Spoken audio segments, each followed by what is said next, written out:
लो जी बच्चों, आज हम पढ़ेंगे इलेक्ट्रोमैग्नेटिक वेव्स।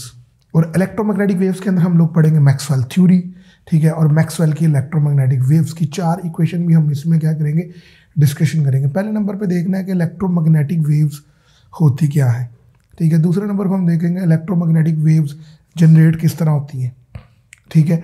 फिर हम देखेंगे मैथमेटिकली कैसे जनरेट होती है, कि mathematical equation in generation of electromagnetic wave को क्या करती है, सपोर्ट करती हैं।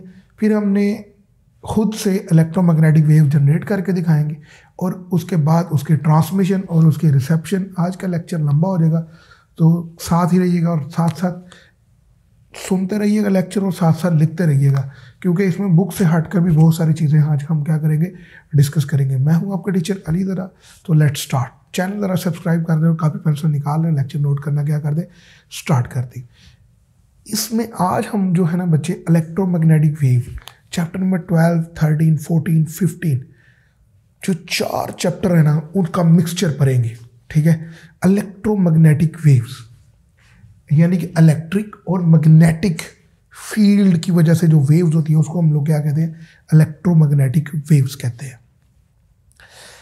क्लियर हो गया। एक्चुअली क्या था, बेसिकली 5 फोर्सेस नेचर में एग्जिस्ट करती हैं, ठीक है। Gravitational field, electric field, magnetic field, strong nuclear field और वीक न्यूक्लियर फील्ड, ठीक है। साइंटिस्ट इस कोशिश में लगे हुए हैं कि हम क्या करें, किसी ना किसी तरीके से तमाम फोर्सेस को सम अप करके एक सिंगल फोर्स बना लें।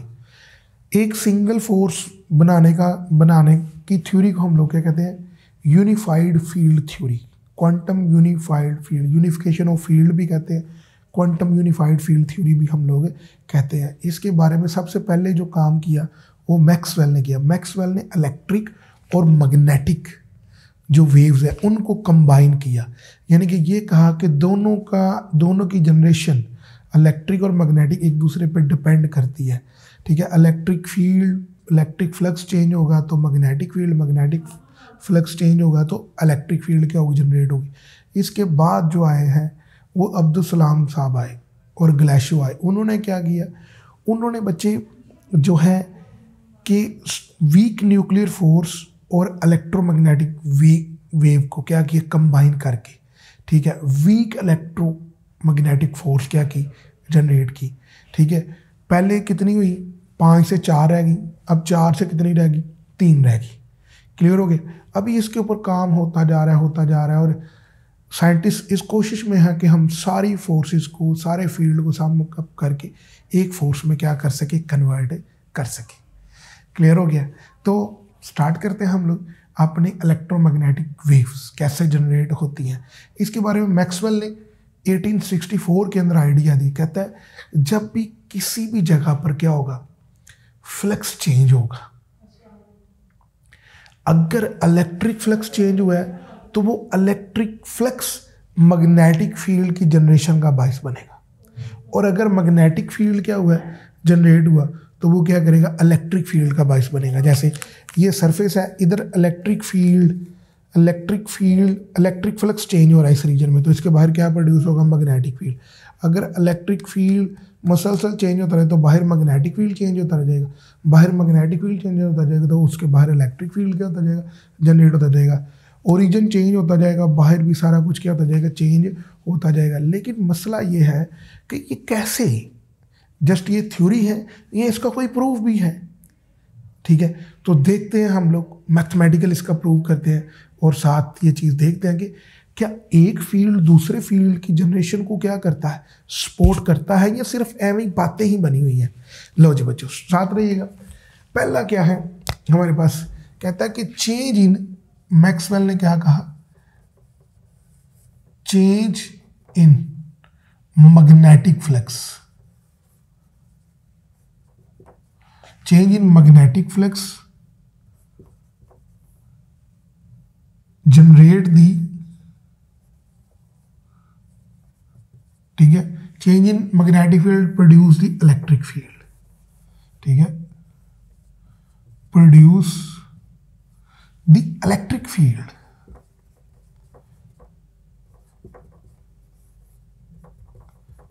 क्लियर हो गया।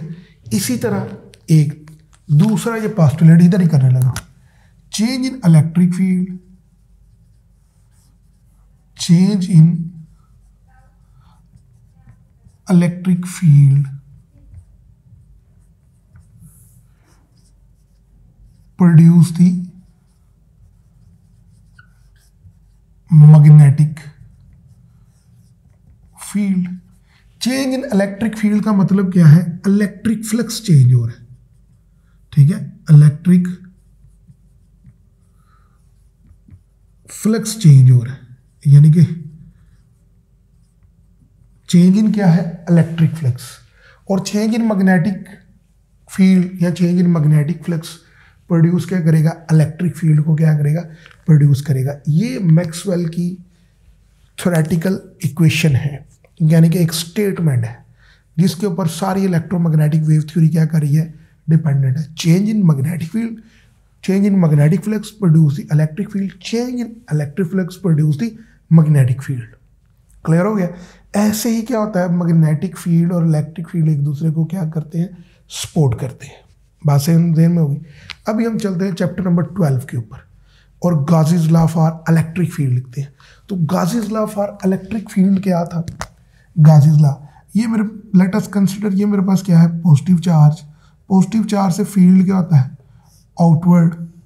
क्लियर हो गया? तो इस क्लोज सरफेस का फ्लक्स क्या हो जाएगा? Flux is equal to the Gauss's law Q over epsilon not, और जबकि फ्लक्स इज इक्वल टू क्या होता है?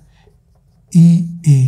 तो ये क्या हो जाएगा? EA, ठीक है, E dot A is equal to क्या हो जाएगा? Q over epsilon not. ये मेरे पास क्या है? चैप्टर नंबर 12 को लिख रहा हूं। क्लियर हो गया? या अगर मेरे पास लेट सपोज नेगेटिव चार्ज है, तो नेगेटिव चार्ज में फील्ड क्या होता है? इनवर्ड। क्लियर हो गया? तो इस रीजन का जो फ्लक्स होगा वो फ्लक्स क्या हो जाएगा? E dot A is equal to क्या हो जाएगा? Minus Q over epsilon not. Clear हो गया? इसका मतलब क्या हुआ कि यहाँ ये थ्योरी क्या बताती है कि चार्ज स्टेशनरी है। कौन सा चार्ज ले रहे हैं? स्टेशनरी। तो इसका मतलब क्या है? स्टेशनरी चार्ज, ठीक है, प्रोड्यूस इलेक्ट्रिक फील्ड। ठीक है, स्टेशनरी प्रोड्यूस इलेक्ट्रिक फील्ड। यहां तक क्लियर हो गया? स्टेशनरी, इसको याद रखना है आप लोगों ने। साथ साथ क्या सीखा? स्टेशनरी चार्ज किस चीज़ को प्रोड्यूस करे? इलेक्ट्रिक फील्ड को। नहीं तो ये देखिए, ये स्टेशनरी चार्ज प्रोड्यूस इलेक्ट्रिक, ये stationary charge produce the electric field. अब चैप्टर नंबर 14 पे आ जाते हैं, ठीक है, क्योंकि ये सारे चैप्टर इसमें साथ साथ चलने हैं। ठीक है, तो चैप्टर नंबर 14, ये मेरे पास क्या है? एक मैग्नेट है। ये मैग्नेट का क्या हो गया? नॉर्थ पोल, और ये क्या हो गया? ठीक है, नॉर्थ पोल से मैग्नेटिक फील्ड लाइंस क्या होती हैं? निकलती हैं। ठीक है, और साउथ की तरफ क्या होती हैं? एंटर होती हैं। ये ले, अब मैं इस रीजन का फ्लक्स देखने लगा हूं। ये देखिए, इस रीजन का, इसके लिए फ्लक्स आउटवर्ड, तो इसके लिए फ्लक्स क्या होगा? पॉजिटिव। इसके लिए फ्लक्स क्या होगा? नेगेटिव। तो नेट फ्लक्स क्या हो जाएगा? पॉजिटिव, और दूसरा फ्लक्स क्या होगा? नेगेटिव। तो नेट फ्लक्स क्या हो जाएगा? 0, और मैग्नेटिक फ्लक्स क्या हो जाएगा? B dot A। तो इसका मतलब B डॉट A किसके इक्वल आ गया? 0 आ गया। क्लियर होगी? ये मेरे पास क्या है? ये Gauss's law for electric field है, और ये क्या है? Gauss's law for magnetic field. Clear हो गया? अभी तक हमने क्या पढ़ा है? अभी तक हमने ये देखा है कि अगर पॉजिटिव चार्ज है तो उससे फील्ड किधर जा रही है? आउटवर्ड। तो पॉजिटिव चार्ज की वजह से क्या चीज़ जनरेट हो रहा है? Electric field. और मैग्नेट की वजह से क्या प्रोड्यूस हो रहा है? Magnetic field. इलेक्ट्रिक फील्ड का फ्लक्स क्या होता है? E डॉट A, Q और एप्सिलॉन नॉट। और मैग्नेटिक फील्ड का फ्लक्स क्या होगा? B dot A। क्योंकि ये सिंगल चार्ज है, आइसोलेटेड चार्ज है, तो लिहाजा इसका फील्ड एग्जिस्ट करेगा, इसका फील्ड एग्जिस्ट नहीं करेगा क्योंकि monopole does not exist. Single pole होता तो तब फील्ड होना था। अब क्या है, ये दो फील्ड है, तो दो फील्ड में क्या होगा कि डाइपोल हो जाएगा, एक तरफ फ्लक्स ऐड होगा, दूसरी तरफ फ्लक्स क्या हो जाएगा, कैंसिल आउट, तो लिहाजा इसका नेट फ्लक्स क्या हो जाएगा, 0। क्लियर हो गया। अब देखिए सिंगल चार्ज की वजह से, स्टेशनरी चार्ज की वजह से क्या हुआ, इलेक्ट्रिक फील्ड। अब मूविंग चार्ज की बात कर लेते हैं हम लोग, इधर ही moving charge.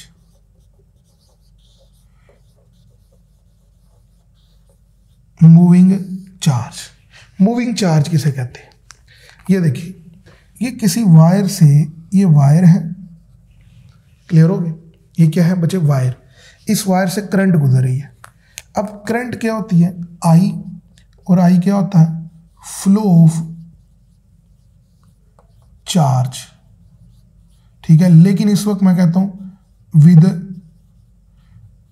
Uniform drift velocity. Uniform drift velocity से चार्ज क्या कर रहा है, मूव कर रहा है। तो जब चार्ज मूव करता है तो उसके बाहर बच्चे क्या प्रोड्यूस होता है, मैग्नेटिक फील्ड प्रोड्यूस होता है, बी। चार्ज मूव करेगा करंट, और इधर क्या आ जाएगा, मैग्नेटिक फील्ड। इधर देखिए चार्ज क्या था, रेस्ट में था, स्टैटिक था, तो इलेक्ट्रिक फील्ड। जब चार्ज क्या कर गया है, मूव कर गया है, तो फिर उसके बाहर क्या प्रोड्यूस हुआ, मैग्नेटिक फील्ड। उस मैग्नेटिक फील्ड को हम लोगों ने कैलकुलेट किया हुआ है किससे, B dot del L is equal to mu not I C. I C का मतलब क्या है, कंडक्टर में जो करंट क्या कर रही है, फ्लो कर रही है। एक इक्वेशन आपके पास ये होगी, दूसरी इक्वेशन आपके पास क्या होगी, ये। अब तीसरी आपके पास क्या होगी, करंट कंडक्टर के अंदर। क्लियर हो गया यहाँ तक। अब मैं बात करने लगा हूँ इधर ही, इसी चीज़ को रेज करूँगा, ठीक है। सिर्फ ये वाली इक्वेशन लिखा रहने दूंगा ताकि ये आप लोगों को थोड़ा सा अंदाज़ा रहे। क्लियर होगा। उधर मैंने वही सारा डिस्कस करना है, रिवर्स प्रोसेस। क्लियर हो गया। इधर ही देखिएगा ज़रा, यहाँ पर ही मेरे पास क्या है, फिर वही बात, change in magnetic flux produce the electric field. तो बच्चे ये देखिए ज़रा, 15वां चैप्टर आ गया। ये मेरे पास फील्ड क्या है, ये मेरे पास फील्ड क्या है, यूनिफॉर्म फील्ड है, मैग्नेटिक फील्ड इनवर्ड। इधर मैंने एक रॉड रखा हुआ है, ये आपने पढ़ा भी हुआ है। वो रॉड क्या कर रहा है, मूव कर रहा है। क्लियर हो गया। ये रॉड मूव कर रहा है, क्लियर हो गया। इसकी वेलोसिटी इस तरफ है, क्लियर। मैग्नेटिक फील्ड क्या है, इनवर्ड है, इसकी वेलोसिटी क्या है, इस तरफ। तो इसके अंदर जो चार्ज होंगे वो क्या करेंगे, फ्लो करेंगे। इसकी लेंथ L है, चार्ज फ्लो करेंगे तो करंट क्या होगी, अपवर्ड क्या करेगी, फ्लो करेगी। करंट क्या करेगी, अपवर्ड क्या करेगी, फ्लो करेगी। ये मूव करेगा इन अ गिवन टाइम, आगे की तरफ मूव करेगा। ये इसकी वेलोसिटी होगी, चार्जेस के ऊपर फोर्स लगेगी। यहाँ पर जो है वो हायर पोटेंशियल बन जाएगा, पॉजिटिव, और यहाँ पर क्या बनेगा, लोअर पोटेंशियल। वायर कंडक्टर की इस तरफ हायर पोटेंशियल बन जाएगा, इस तरफ लोअर पोटेंशियल बनेगा, क्योंकि चार्जेस मूव किधर करते हैं, हायर पोटेंशियल से लोअर पोटेंशियल की तरफ, ठीक है। तो जब चार्जेस मूव करेंगे हायर पोटेंशियल, तो इसके अंदर इलेक्ट्रिक फील्ड जनरेट होगी। वो इलेक्ट्रिक फील्ड जो है वो किसके बराबर होगी, delta V over L. Minus sign लगाएं या ना लगाएं उसको अभी रहने दें, ये स्मॉलर एल कर लें। तो ये डेल्टा वी, ठीक है, वो किसके इक्वल हो जाएगा, minus E in dot delta L, जो लंबाई है।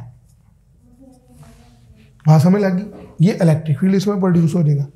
अब जाहिर बात है, इसका जैसे जैसे मूव कर रहा है तो वैसे वैसे क्या हो रहा है, इसमें फ्लक्स चेंज हो रहा है। तो change in flux produce the EMF. आपने पढ़ा हुआ है delta phi B over delta T produce the EMF, produce the EMF. अब ये दोनों एक दूसरे के क्या होंगे, इक्वल होंगे। तो ये मेरे पास क्या आ जाएगा, ई डॉट डेल्टा एल, इधर माइनस आता है, माइनस माइनस से कैंसिल आउट हो जाएगा, और del phi over del T. मैं माइनस को नहीं लिखता क्योंकि वो जस्ट शो कर रहा है डायरेक्शन को। इसका मतलब ये है, ये लेंथ तो कांस्टेंट हुई। ये देखिए, change in magnetic flux produce the electric field. Change in, जैसे जैसे मैग्नेटिक फ्लक्स प्रोड्यूस, ये हायर पोटेंशियल बनेगा, लोअर पोटेंशियल बनेगा, और मैग्नेटिक फील्ड लाइंस आपको पता है हायर से स्टार्ट होंगी, ये कंडक्टर के अंदर होंगी, बाहर की बात नहीं कर रहा, ठीक है। और ये magnetic field lines higher potential से क्या करेंगी, लोअर पोटेंशियल मूव करेंगी। ये किस वजह से है? Change in magnetic flux produce EMF. Actually क्या हुआ है, इसका फ्लक्स चेंज हुआ। फ्लक्स चेंज होने की वजह से पहले नंबर पे del phi over del T हुआ। ये चेंज इन फ्लक्स से करंट ईएमएफ प्रोड्यूस हुई, और ईएमएफ से क्या हुआ, ठीक है, करंट प्रोड्यूस हुई, और ईएमएफ से क्या हुआ, potential difference. EMF actually potential difference है, और यहाँ से इलेक्ट्रिक फील्ड क्या हुई, जनरेट हुई। तो इसका मतलब क्या है, change in magnetic flux produce the electric field. Change in magnetic flux produce the क्या है, इलेक्ट्रिक। एक मैंने प्रूव कर दिया कि मैग्नेटिक फ्लक्स की वजह से क्या होगा, इलेक्ट्रिक फील्ड क्या प्रोड्यूस होगी। इसको इक्वेशन नंबर क्या कह लें, दिस इज कॉल्ड 3। ये ध्यान में रखें। तो अभी मैंने क्या चीज़ साबित की कि जैसे ये कंडक्टर मूव करेगा, चैप्टर नंबर 15 आपने पढ़ा हुआ है, कंडक्टर मूव करेगा तो मोशनल ईएमएफ प्रोड्यूस होगी। मोशनल ईएमएफ कैसे प्रोड्यूस होगी, कंडक्टर मूव करेगा, चार्ज ऊपर की तरफ चला जाएगा, ऊपर वाला कोना हायर पोटेंशियल बन जाएगा, और नीचे वाला कोना क्या कर जाएगा, लोअर पोटेंशियल बन जाएगा। आपने वो रूल पढ़ा हुआ है, ठीक है, कि क्या है आपके पास, ये देखिए, ये मैग्नेटिक फील्ड में वेलोसिटी इस तरफ, चार्ज के ऊपर फोर्स क्या लगेगी, अपवर्ड। पॉजिटिव चार्ज के ऊपर फोर्स क्या लगेगी, अपवर्ड। तो चार्ज ऊपर की तरफ मूव करेगा, ये हायर पोटेंशियल बन जाएगा, ये क्या बन जाएगा, लोअर पोटेंशियल बन जाएगा। तो इसके दरम्यान इलेक्ट्रिक फील्ड पड़ेगी, दूसरी, और इलेक्ट्रिक फील्ड की इक्वेशन ये है, और वहाँ से पोटेंशियल ये आ जाएगा। लेकिन चेंज इन, जैसे जैसे ये आगे की तरफ मूव कर रहा है तो फ्लक्स भी क्या होता जा रहा है, चेंज होता जा रहा है। तो चेंज इन फ्लक्स किस चीज़ को प्रोड्यूस कर रहा है, इलेक्ट्रिक फील्ड को, ठीक है। Change in flux produce the EMF, और ईएमएफ जो है वो किसके इक्वल है, ई डॉट डेल एल के। तो ई डॉट डेल एल, और ये हमारे पास ये इक्वेशन आ गई। ये इक्वेशन क्या कहती क्या है कि जब भी किसी भी सरफेस का क्या होगा, मैग्नेटिक फ्लक्स चेंज होगा, वहाँ पर क्या होगी, इलेक्ट्रिक फील्ड क्या होगी, जनरेट होगी, जो स्टेटमेंट मैंने ऊपर लिखी हुई है।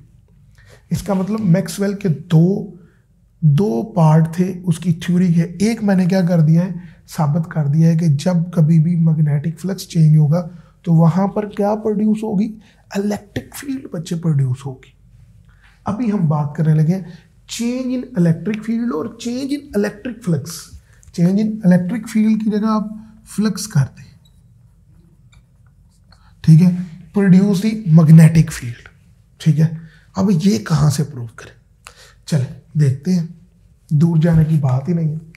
तो देखिए ज़रा मेरे पास क्या है, मैंने ये कैपेसिटर लिया, ये आपने साथ साथ देखना बच्चे, ये कैपेसिटर की क्या है, एक यहाँ से करंट आई, क्लियर हो गया। जब करंट गुजरी तो कौन सी करंट है, ये वाली कंडक्टिंग करंट, क्लियर हो गया। ये कौन सी करंट है, कंडक्टिंग करंट। तो इसके बाहर क्या प्रोड्यूस होना शुरू हो जाएगा, मैग्नेटिक फील्ड प्रोड्यूस होगा। ये तो पहले ही पढ़ के हैं, करंट की वजह से क्या प्रोड्यूस होता है, मैग्नेटिक फील्ड। ये लिखी हुई है इक्वेशन। अब यहाँ से देखिए, जैसे जैसे करंट इसके ऊपर फ्लो करेगी, बैटरी लगी हुई है, तो एक प्लेट के ऊपर क्या है, पॉजिटिव चार्ज स्टोर होना शुरू हो जाएगा, दूसरी प्लेट के ऊपर नेगेटिव चार्ज स्टोर होना शुरू हो जाएगा।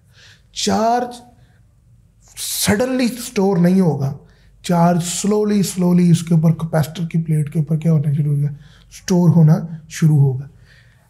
तो पहले इलेक्ट्रिक फील्ड ये है, मैं इधर कोई पॉइंट कंसीडर कर लेता हूँ, क्लियर हो गया, ये P कोई पॉइंट है। पहले इलेक्ट्रिक फील्ड ये है, जैसे जैसे क्या होता जा रहा है, चार्ज बढ़ता जा रहा है, इलेक्ट्रिक फील्ड भी क्या होती जा रही है, स्ट्रोंगर से स्ट्रोंगर होती जा रही है। यानी कि इलेक्ट्रिक फील्ड की स्ट्रेंथ क्या है, बढ़ती जा रही है चार्ज के बढ़ने से। बात क्लियर हुई। अच्छा, इसको मैथमेटिकल कैसे लिखते हैं?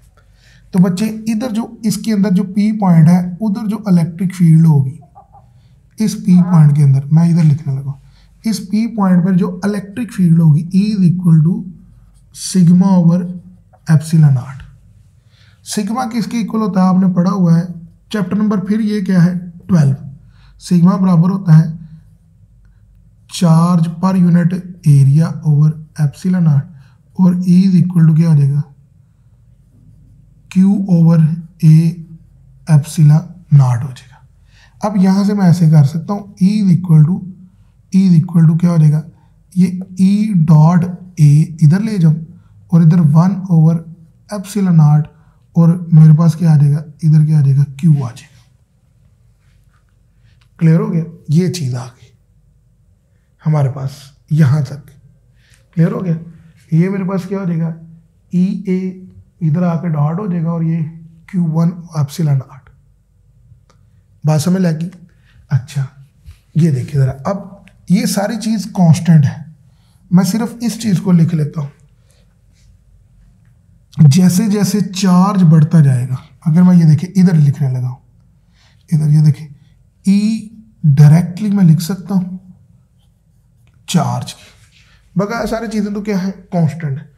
शुरू में क्या था, चार्ज कम था तो इलेक्ट्रिक फील्ड कम, चार्ज ज़्यादा होगा तो इलेक्ट्रिक फील्ड भी क्या होगी, ज़्यादा होगी।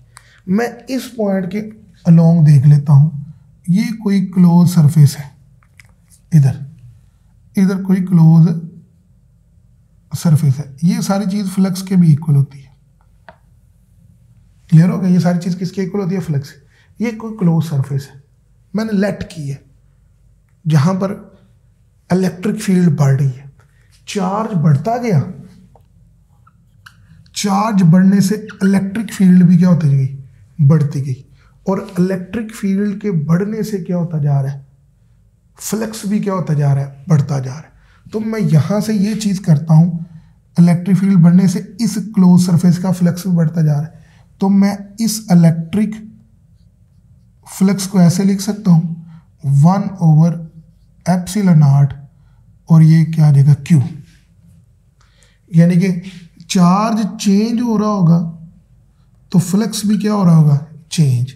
लेकिन ये चेंज सारे का सारा किसके रिस्पेक्ट में हो रहा है, ये सारे का सारा चेंज जो है वो विद रिस्पेक्ट टू टाइम हो रहा है। तो ये मेरे पास 1 over epsilon not delta Q over delta T आ गया। अच्छा, delta Q over delta T। अब ये क्या चीज बन गई, this is called current. Clear हो गया? हम लोगों ने क्या चीज प्रोड्यूस करनी है कि change in magnetic field, change in magnetic field, change in electric flux. Electric flux के अंदर जो चेंज है वो किस चीज़ को प्रोड्यूस कर रहा है, वो मैग्नेटिक फील्ड को क्या कर रहा है, प्रोड्यूस कर रहा है। Change in electric field produce the magnetic field. इस करंट को हम, इसका मतलब क्या है, ये करंट बन गई। अंदर तो कोई कंडक्टर है ही नहीं, तो बच्चे अंदर करंट कौन सी आई, अंदर तो कोई कंडक्टर ही नहीं है, कोई मीडियम ही नहीं है, तो फिर करंट कौन सी आई।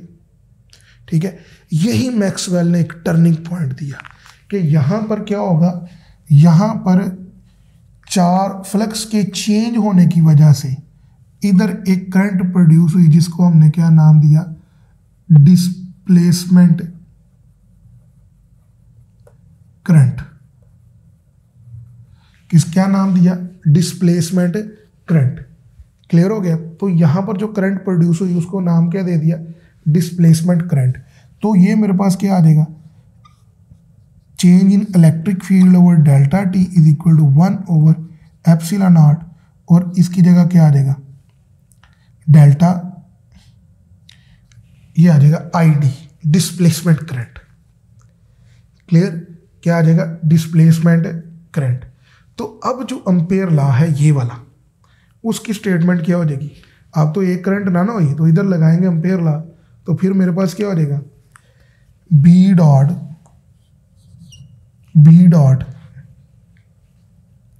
ठीक है, बी डॉट डेल एल, यही बी डॉट डेल एल, देखिएगा जरा, B dot del L is equal to mu naught, और करंट जो है वो क्या आ जाएगी, आई सी कंडक्टिंग करंट बाहर वाली, और डिस्प्लेसमेंट करंट क्या है, आई डी। क्लियर हो गया। इलेक्ट्रिक फील्ड की वजह से यहाँ पर क्या हुई है, करंट जनरेट हुई है। ठीक है, क्यों? क्योंकि एक मुसलसल चार्ज क्या होता जा रहा है, इंक्रीज होता जा रहा है। उस करंट को हम लोग क्या नाम देते हैं, डिस्प्लेसमेंट करंट का नाम देते हैं। क्लियर हो। और यहाँ पर ये क्या आ जाएगा, बी डॉट डेल्टा एल, और इज इक्वल टू क्या आ जाएगा, ये म्यू नॉट कंडक्टिंग करंट और म्यू नॉट डिस्प्लेसमेंट करंट।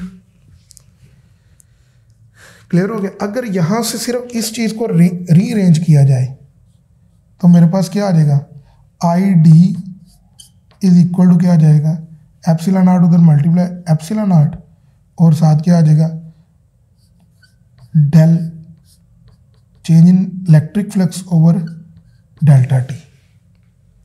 तो यहां पर मैं क्या करूंगा, इसकी वैल्यू इधर इंसर्ट करता हूं, तो delta B dot delta L बचे, B dot delta L is equal to mu not I C और म्यू नॉट, और ये साथ मेरे पास क्या आ जाएगा, E M F, oh epsilon not, तो del phi electric over del T.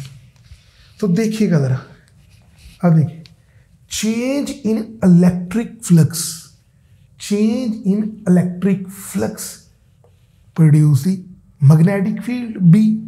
ये देखिए, चेंज इन इलेक्ट्रिक फ्लक्स क्या है, प्रोड्यूस द मैग्नेटिक फील्ड। ये देखिए, change in electric flux produce the magnetic field. Clear हो गया। तो इसका मतलब क्या हुआ, यहां पर इलेक्ट्रिक फ्लक्स चेंज हुआ था, तो इस इलेक्ट्रिक फ्लक्स के चेंज होने की वजह से इसके बाहर क्या प्रोड्यूस हो गया, मैग्नेटिक फील्ड प्रोड्यूस हो गया। ठीक है, तो अब इस चीज को एम्पियर्स ने प्रूव करने के लिए अपनी 4 इक्वेशंस का सहारा लिया। इस इक्वेशन को इक्वेशन नंबर क्या कह लेते हैं, 4 कह लेते हैं, नाम दिया हुआ है मैंने इक्वेशंस का। This is called equation number 1, this is called equation number 2, this is called equation number 3, this is called equation number 4। Clear हो गया। तो मैंने क्या किया, प्रूव किया है, change in electric flux produce the magnetic field, change in magnetic flux produce the electric field, change in electric flux produce the magnetic field.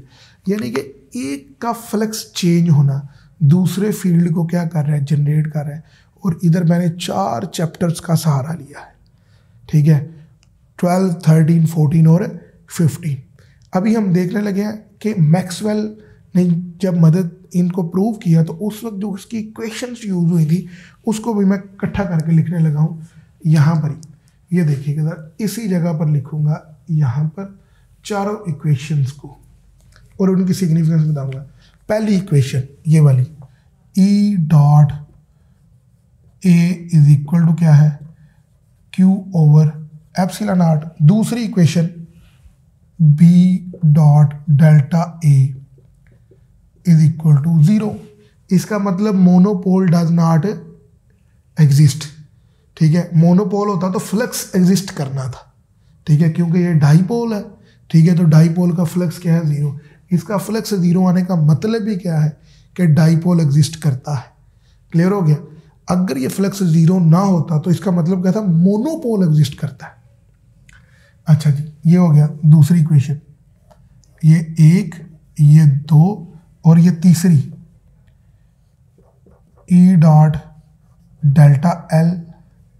ठीक है, इसको ऐसे ही रहना, E dot delta L, E delta L del phi B over delta T, और minus आता है, लिखे या ना लिखे कोई फर्क नहीं पड़ता। और अब मैं दूसरी वो लास्ट वाली इक्वेशन भी लिखने लगा हूँ, बी डॉट क्या है, B dot delta L is equal to क्या है, mu not I C conducting current, और फिर साथ क्या है हमारे पास, म्यू नॉट एप्सिलॉन नॉट, और साथ क्या आ जाएगा, म्यू नॉट एप्सिलॉन नॉट और डेल्टा फाई इलेक्ट्रिक फील्ड, और this is called delta T. अब पहली equation Gauss law for electric field, ये Gauss law for magnetic field, दो होगी। तीसरा क्या है, change in magnetic flux produce electric field, और change in electric flux produce magnetic field, और change in magnetic flux produce electric. ये दोनों एक दूसरे के कन्वर्स हैं, अपोजिट है, अपोजिट। तो ये चारों इक्वेशन जो हैं इनको हम लोग क्या कहते हैं, मैक्सवेल इक्वेशंस कहते हैं। और आप जो मोबाइल फ़ोन में जो भी टेक्निक यूज़ कर रहे हैं वो एक्चुअली क्या है, मैक्सवेल की मरहून मिन्नत है। अभी हम साथ पढ़ने लगे हैं जनरेशन, ट्रांसमिशन और रिसेप्शन। क्लियर हो गया?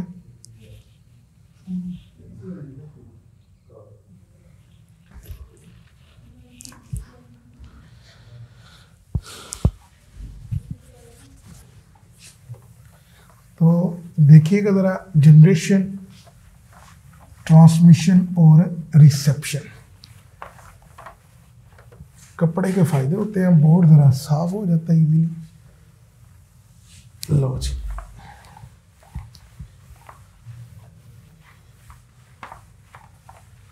अच्छा जी, पहले नंबर पे तो देखिए ज़रा, इससे जो इलेक्ट्रोमैग्नेटिक वेव्स प्रोड्यूस हुई वो C is equal to F lambda, और C कितना होता है 3 × 10⁸ मीटर पर सेकेंड। ये निकला कैसे है, C का फार्मूला होता है 1/√μ0 ε0। दिस इज परमेबिलिटी और दिस इज परमिटिविटी।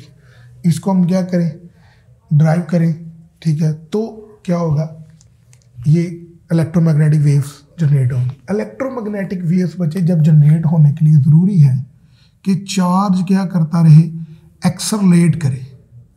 ये पॉजिटिव चार्ज ये क्या करेगा, एक्सरलेट करेगा। यानी कि अगर ये ऑसिलेट करे ऐसे, जिस तरह पेंडुलम ऑसिलेट करता है, या जिस तरह क्या करता है मैस स्प्रिंग सिस्टम ऑसिलेट करता है, ठीक है, अगर ये क्या करे, ऑसिलेट करे, तो इसके जो भी चार्ज ऑसिलेट करेगा, ठीक है, तो जाहिर बात ऑसिलेट करेगा तो वो अपनी इलेक्ट्रिक फील्ड को क्या करेगा, जनरेट करेगा। ये इलेक्ट्रिक फील्ड, ऑसिलेटिंग चार्ज क्या करेगा, इलेक्ट्रिक फील्ड को क्या करेगा, जनरेट करेगा। और इलेक्ट्रिक फील्ड मसलसल क्या होती है, चार्ज ऑसिलेट करता रहेगा तो इलेक्ट्रिक फील्ड भी मसलसल क्या करती रहेगी, ऑसिलेट करती रहेगी। इसी तरह फिर क्या होगा कि यहाँ पर क्या होगा, मैग्नेटिक फील्ड भी क्या होगा, जनरेट होगा। ये देखिए ज़रा, ये मैग्नेटिक फील्ड, ये इलेक्ट्रिक फील्ड चेंज होने से, ठीक है, तो इलेक्ट्रिक फील्ड चेंज होने से क्या हुआ, मैग्नेटिक फील्ड भी क्या होना शुरू हो गया, प्रोड्यूस होना शुरू हो गया। ये इलेक्ट्रिक फील्ड चेंज हो रहा है, इसके परपेंडिकुलर क्या चीज़ प्रोड्यूस हो रही होगी, मैग्नेटिक फील्ड भी क्या हो रहा होगा, प्रोड्यूस हो रहा होगा। क्लियर हो गया? इलेक्ट्रिक फील्ड और मैग्नेटिक फील्ड एक दूसरे के दोनों क्या हो जाएंगे, परपेंडिकुलर हो जाएंगे। यानी कि क्या है, अगर मैं एग्जांपल देकर समझाऊं कि इलेक्ट्रिक फील्ड क्या कर रहा होगा, इस तरफ ट्रैवल कर रहा होगा, इलेक्ट्रिक फील्ड इस तरफ ट्रैवल कर रहा होगा, ऐसे चार्ज ऐसे ऑसिलेट कर रहा है, तो इलेक्ट्रिक फील्ड क्या कर रहा होगा, इस तरफ ट्रैवल कर रहा होगा, तो उसके परपेंडिकुलर क्या होगा, मैग्नेटिक फील्ड क्या कर रहा होगा, ट्रैवल कर रहा होगा।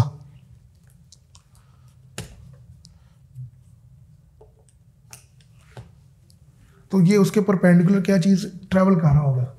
अच्छा, ये भी ट्रैवल कर रहा होगा तो इलेक्ट्रिक फील्ड की ये ऑसिलेशन होगी, ठीक है, वेलोसिटी इस तरफ होगी, और मैग्नेटिक फील्ड बिल्कुल इसके क्या होगा, ऐसे परपेंडिकुलर क्या कर रहा होगा, ऑसिलेट कर रहा होगा। यानी कि इधर इलेक्ट्रिक फील्ड फ्लक्स चेंज हो रहा है, उसके परपेंडिकुलर मैग्नेटिक फील्ड, और इनकी डायरेक्शन ऑफ प्रोपगेशन भी क्या होगी, एक दूसरे के बिल्कुल क्या होगी, परपेंडिकुलर ही होगी। ठीक है, ये हमारे पास स्पीड। अब देखते हैं इस इक्वेशन को सॉल्व करते हैं। F इज इक्वल टू क्या आ जाएगा, F इज इक्वल टू क्या आ जाएगा, C/λ। ये तो कांस्टेंट है, ठीक है, ये तो कांस्टेंट है। जो कांस्टेंट होता है उसकी अपनी एक डिपेंडेंस होती है, ये मीडियम के ऊपर क्या करेगा, डिपेंड करेगा। स्पीड ऑफ लाइट जो है मीडियम के ऊपर क्या करेगी, डिपेंड करेगी। एनर्जी ऑफ प्रोपगेशन नहीं डिपेंड करेगी। क्लियर हो गया। मीडियम के चेंज होने से स्पीड ऑफ लाइट क्या हो जाएगी, चेंज होने की। रिफ्रैक्टिव इंडेक्स जो है ये प्रूव है, पानी के अंदर स्पीड और होती है, और जैसे जैसे डेंसर मीडियम होता जाएगा स्पीड ऑफ लाइट क्या होती जाएगी, चेंज होती जाएगी। अब पैटर्न देखें ज़रा, ये मेरे पास क्या है, विबग्योर, ये क्या है, विबग्योर। विबग्योर के बाद क्या आ जाएगा, IR, और IR के बाद क्या आ जाएगा, माइक्रो, माइक्रो के बाद क्या आ जाएगा, रेडियो। इससे पहले क्या हो जाएगा, UV, ये एक्सरे, ठीक है, और फिर गैमा रेस। जैसे जैसे इस तरफ बढ़ते जा रहे हैं ना, वेवलेंथ क्या होती जा रही है, इंक्रीज होती जा रही है। क्लियर हो गया। सबसे कम इसकी वेवलेंथ, ठीक है, और जैसे जैसे इस तरफ बढ़ते जा रहे हैं ना, तो वैसे वैसे क्या होती जा रही है, फ्रीक्वेंसी इंक्रीज होती जा रही है। ये वाला जो पैटर्न है ये विजिबल रीजन है, विजिबल रीजन। यहाँ से बहुत सारे MCQs बन सकते हैं, लेकिन अभी हमारा ये मेजर आर्टिकल नहीं है। अभी हम जाने लगे हैं जनरेशन ऑफ इलेक्ट्रोमैग्नेटिक वेव्स। ये तो पता चल गया कि चार्ज के ऑसिलेट करने से, ये हमें पता चल गया कि चार्ज के ऑसिलेट करने से इलेक्ट्रोमैग्नेटिक वेव्स क्या होती हैं, जनरेट होती हैं। क्लियर हो गया। अब एक्चुअल सेंस में कैसे होंगी, यहाँ से ये बात मैं करने लगा हूँ। ये मेरे पास क्या है, अल्टरनेटिंग सोर्स। क्लियर हो गया, जिसकी अपनी क्या है, एक फ्रीक्वेंसी है, और उसको मैंने किसके साथ कनेक्ट कर दिया है, इंडक्टर के साथ कनेक्ट कर दिया। क्लियर हो गया। इसको मैंने अल्टरनेटिंग सोर्स के साथ कनेक्ट किया, जिसकी करंट की इक्वेशन ये है, करंट की वेव ये बनेगी, I = I0 sin ω t।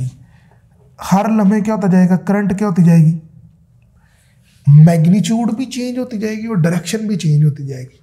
Clear हो गया। पहले अगर करंट ऐसे मूव कर रही है तो थोड़ी देर बाद करंट क्या शुरू करना है, ऐसे मूव करना शुरू कर देगी। क्लियर हो गया। With the passage of time current अपनी पोलैरिटी क्या करेगा, वोल्टेज अपनी पोलैरिटी चेंज करेगा, करंट की डायरेक्शन भी चेंज हो जाएगी। इससे दोनों चीज़ें चेंज होंगी। इससे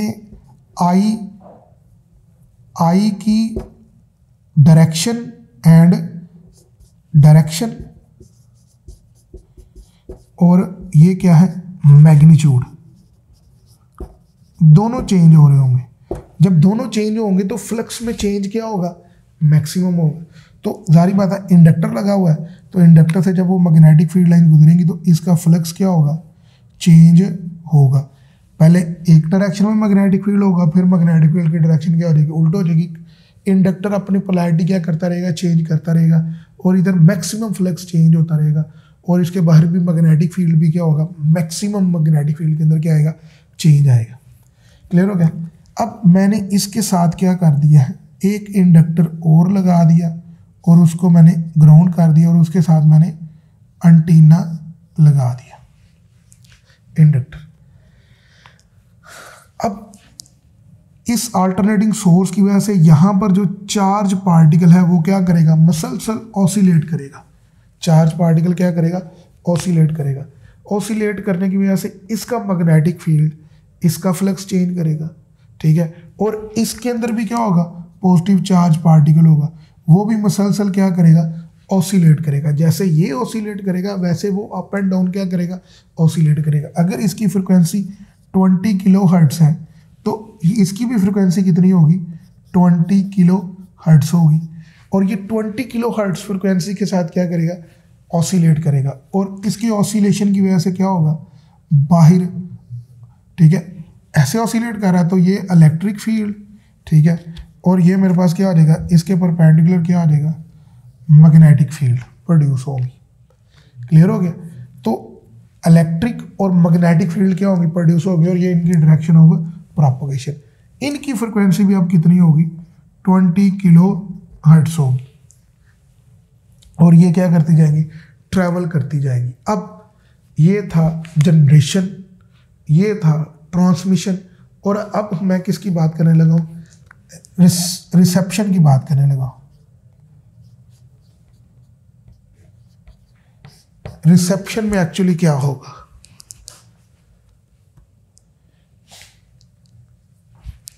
क्लियर हो गया। अब मैं बात किसकी करने लगा हूँ, रिसेप्शन में। जब रिसेप्शन होनी है तो फिर क्या एक्चुअली फिनोमेनन है। फिर मैंने वही बात कर दी कि यहाँ पर मैंने एंटीना लगाया, ठीक है, एंटीना लगाकर इधर मैंने एक इंडक्टर लगा दिया और इधर मैंने एक क्या लगा दिया, कैपेसिटर। आप लोगों ने लास्ट लेक्चर पढ़ा हुआ है, ठीक है, लास्ट लेक्चर में मैंने इसको ऑसिलेटर समझाया था आप लोगों को, 6-7 डायग्राम। जिन लोगों ने नहीं पढ़ा हुआ वो मिड से देखें, ठीक है। तो ये एक ऑसिलेटर के तौर पर काम कर रहा होता है। इससे पीछे हमने वो पढ़ा था जो है यार मेटल डिटेक्टर, उसमें भी ये ऑसिलेटर होता है। उससे पीछे वाला जो आर्टिकल था उसमें भी हमने पढ़ा कि चार्ज कैसे ऑसिलेट करता है। तो इधर चार्ज क्या करेगा, ऑसिलेट करेगा। अब सिर्फ मैं सिंपल सी ये बात बता दूंगा, इधर चार्ज मैक्सिमम होगा, ठीक है, ठीक है। तो चार्ज मैक्सिमम से क्या करेगा, रिमूव होगा, तो इधर एनर्जी स्टोर हो जाएगी। दोनों एनर्जी स्टोरिंग डिवाइस है। इधर चार्ज क्या हो चुका होगा, रिमूव हो चुका होगा, ठीक है, और इधर एनर्जी स्टोर, वो जो इधर एनर्जी स्टोर हुई है दोबारा चार्ज को क्या करवाएगी, बैकवर्ड स्टोर करवाएगी। लेकिन इधर अब क्या हो जाएगा, पॉजिटिव, और इधर क्या हो जाएगा, नेगेटिव। तो चार्ज इसके सराउंडिंग में मुसलसल क्या करता रहेगा, ऑसिलेट करता रहेगा। अगर किसी को ये क्लियर कट समझना तो लेक्चर नंबर जो 10 है उसकी डिटेल देख लें आप लोग जाके, उसमें मिनट से शुरू हो जाए, ठीक है। तकरीबन 7-8 मिनट के बाद वही चीज़ चलेगी, चार्ज को कैसे ऑसिलेट करवाना है। अब चार्ज क्या करता रहेगा, ऑसिलेट करता रहेगा। चार्ज जब ऑसिलेट करेगा तो इसकी अपनी एक फ्रिक्वेंसी जनरेट हो, जिसको हम रेजोनेंस फ्रिक्वेंसी कहते हैं, 1/2π√LC, ठीक है। चार्ज ऑसिलेट करेगा तो चार्ज की अपनी क्या होगी, फ्रिक्वेंसी होगी। यहाँ पर जो मैंने कैपेसिटर लगाया हुआ है वो वेरिएबल कैपेसिटेंस है, ठीक है। इस तरह का निशान बना हुआ है, इसका मतलब कैपेसिटर की जो वैल्यू है वो क्या हो सकती है, वेरी कर सकती है। क्लियर हो गया। तो मैंने यहाँ पर क्या लगाया हुआ, कैपेसिटर जो वेरिएबल कैपेसिटेंस का लगाया हुआ है, ठीक है। उससे मैं कैपेसिटेंस क्या कर सकता हूँ, चेंज कर सकता हूँ। मैंने इधर से कैपेसिटेंस चेंज करनी है कैपेसिटर की, ठीक है। जिस लम्हे इस चार्ज की फ्रिक्वेंसी 20 किलो हर्ट्ज हो जाएगी, उस लम्हे ये वेव जैसे इसके साथ आगे क्या करेंगी, स्ट्राइक करेंगी, तो दोनों की फ्रिक्वेंसी क्या होगी, सेम होगी। जब भी फ्रिक्वेंसी सेम होती है तो रेजोनेंस का फिनोमेना होता है, और रेजोनेंस के ऊपर जो है एनर्जी मैक्सिमम क्या होती है, अब्जॉर्ब होती है। तो ये वाली फ्रिक्वेंसी क्या होगी, ठीक है। ये जो रेडियो वेव्स हैं ये इसके अंदर क्या हो जाएंगी, ये जो मैं कहता हूँ इलेक्ट्रोमैग्नेटिक वेव्स है, ये एंटीना उस वक्त जब इसकी फ्रिक्वेंसी और इसकी फ्रिक्वेंसी क्या कर रही होगी, मैच कर रही होगी, तो मैक्सिमम एबिलिटी होगी इसकी ऑब्जर्व करने की। अगर आपने आगे ये ऑब्जर्व करेगा, अगर आपने इसके एंड पे अगर क्या लगा दिया हुआ है, टीवी लगा दिया हुआ है, तो उसी वक्त टीवी के ऊपर क्या चलना शुरू हो जाएगा, ये स्क्रीन चलना शुरू हो जाएगी, जो सिग्नल होंगे, ठीक है। और अगर आपने रेडियो लगा दिया हुआ है, ठीक है, तो यहाँ पर रेडियो चलना शुरू हो जाएगा। क्लियर हो गया यहाँ तक। अब हम बात करते हैं आगे कि एक्चुअल सेंस में क्या होता है कि हमारी जो इन्वायरमेंट होती है ना, जैसे ट्यूनिंग ऑफ रेडियो जो है वो किस तरह ट्यून करते हैं, कैसे चैनल सेट होते हैं रेडियो के ऊपर। जो हमारी इन्वायरमेंट होती है ना उसमें मिलियंस ऑफ इलेक्ट्रोमैग्नेटिक वेव्स होते हैं। मिलियंस ऑफ क्या होती है, इलेक्ट्रोमैग्नेटिक वेव्स। ये मिलियंस ऑफ इलेक्ट्रोमैग्नेटिक वेव्स हैं, एक 20 हर्ट्ज की, एक 10 हर्ट्ज की, एक 20 और 50 और FM, ठीक है। और बहुत सारे कुछ पुलिस वालों की होती हैं, हर सिम की अपनी अपनी इलेक्ट्रोमैग्नेटिक। लेकिन ये जो रिसीविंग डिवाइस होती है इसके अंदर कैपेसिटर लगा होता है, और आपको रेडियो के बाद एक नोब लगी होती है बाहर घूमने वाली, ठीक है। जैसे जैसे आप उसको घुमाते जाते हो तो उसकी कैपेसिटेंस चेंज करता जाता है। कैपेसिटेंस के चेंज होने से फ्रिक्वेंसी चेंज होती रहती है, और जिस लम्हे ये वाली फ्रिक्वेंसी और बाहर वाली फ्रिक्वेंसी क्या होती है, मैच करती है, ठीक है। उस वक्त इस एंटीने के अंदर मैक्सिमम एबिलिटी होती है कि बाहर वाले सिग्नल को क्या कर सके, ऑब्जर्व कर सके, ठीक है। और ये उसी वक्त क्या करेगा, रिसीव करेगा उन रेडिएशन को। क्लियर हो गया। ठीक है। और आगे आपने जो फंक्शन लगा हुआ, अगर ऑडियो सिग्नल हो रहे हैं तो वो ऑडियो चलना शुरू होगा, अगर वीडियो सिग्नल हो जाएंगे तो वीडियो क्या होना शुरू होगा, चलना शुरू हो जाएगा। इसी तरह का फिनोमेना माइक्रोवेव ओवन के अंदर भी होता है, ठीक है, माइक्रोवेव ओवन, ठीक है। फर्स्ट ईयर के अंदर आपने पढ़ा था चैप्टर नंबर 7 के अंदर कि जो माइक्रोवेव होता है उसके अंदर मैग्नेट्रॉन होता है, ठीक है, मैग्नेटिक मटेरियल होता है। वो क्या करता है, इलेक्ट्रोमैग्नेटिक रेडिएशन क्या करता है, जनरेट करता है। और यहाँ पर जो लेट्स सपोज चिकन पड़ा हुआ है, उसके पार्टिकल ऑसिलेट कर रहे होते हैं। जैसे ये रेडिएशन इसके साथ टकराती है, ठीक है, इलेक्ट्रोमैग्नेटिक वेव्स, इसकी फ्रिक्वेंसी और इसकी फ्रिक्वेंसी जैसे क्या कर देती है, मैच कर देती है, ठीक है। तो इसका एम्पलीट्यूड उस वक्त के मैक्सिमम एनर्जी ऑब्जॉर्व करता है चिकन, और इसका एम्पलीट्यूड क्या हो जाता है, बढ़ जाता है, और चिकन उसी वक्त अंदर से क्या होना शुरू होता है, पकना शुरू हो जाता है, ठीक है।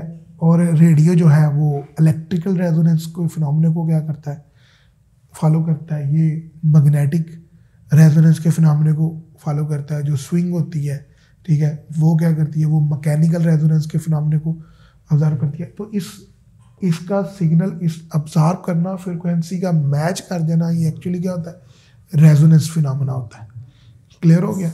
तो इस तरह ही हम लोग क्या करते हैं, एक जगह से दूसरी जगह सिग्नल, ठीक है, ट्रांसमिट करते हैं, जनरेट करते हैं, ट्रांसमिट करते हैं और रिसीव करते हैं, ठीक है। और जनरेशन के लिए ज़रूरी है कि चार्ज क्या करता रहे, ऑसिलेट करता रहे। चार्ज का ऑसिलेट करना ही क्या मतलब है कि चार्ज क्या कर रहा है, एक्सेलरेट कर रहा है। तो हमेशा एक्सेलरेटेड चार्ज जो होता है, एक्सेलरेटेड चार्ज, ठीक है, वही क्या प्रोड्यूस कर सकता है, वही इलेक्ट्रिक और मैग्नेटिक वेव्स प्रोड्यूस करता है। अगर स्टैटिक है तो ओनली इलेक्ट्रिक, और अगर क्या है मूविंग है तो ओनली मैग्नेटिक। लेकिन अगर एक्सेलरेट कर रहा है तो electric field change lines change होती जाएंगी, और उससे क्या होगा, मैग्नेटिक फील्ड लाइंस चेंज होंगी। Change in electric flux produce the magnetic flux. जब तक ये क्या करता रहेगा, अल्टरनेटिंग सोर्स इस चार्ज को ऑसिलेट करवाता रहेगा, तब तक इलेक्ट्रोमैग्नेटिक वेव जनरेट होती रहेंगी। क्योंकि हर लम्हे क्या है, इलेक्ट्रिक फ्लक्स चेंज हो रहा है, मैग्नेटिक फ्लक्स चेंज हो रहा है। Change in flux of a field generate the other field, ठीक है। अगर इलेक्ट्रिक फ्लक्स चेंज हो रहा है तो मैग्नेटिक फील्ड जनरेट कर रहा है, और अगर मैग्नेटिक फ्लक्स चेंज हो रहा है तो इलेक्ट्रिक फ्लक्स क्या हो रहा है, चेंज हो रहा है, उससे ये जनरेट हो रही है। और फिर ये आपको पता है ऑसिलेटर होता है, ये इस ऑसिलेटर ने इलेक्ट्रोमैग्नेटिक रेडिएशन को क्या किया है, ऑब्जॉर्व किया है, और रेजोनेंस के फिनोमेना की तरफ, और मैक्सिमम एनर्जी इधर क्या हुई है, इस चार्ज पार्टिकल को, इसके अंदर भी तो चार्ज होंगे ना इलेक्ट्रॉन, उसको मिली, वो फिर क्या करेगा, ऑसिलेट करेगा, और उसको फिर हम इलेक्ट्रोमैग्नेटिक वेव्स में कन्वर्ट करके हम उसको रेडियो या एंटीना की मदद से हम उसकी आउटपुट हासिल कर सकते हैं। आई होप सो दैट आप लोगों को मेरा लेक्चर पसंद आया होगा। अगर मेरा लेक्चर पसंद आया तो काइंडली लाइक करें, शेयर करें और सब्सक्राइब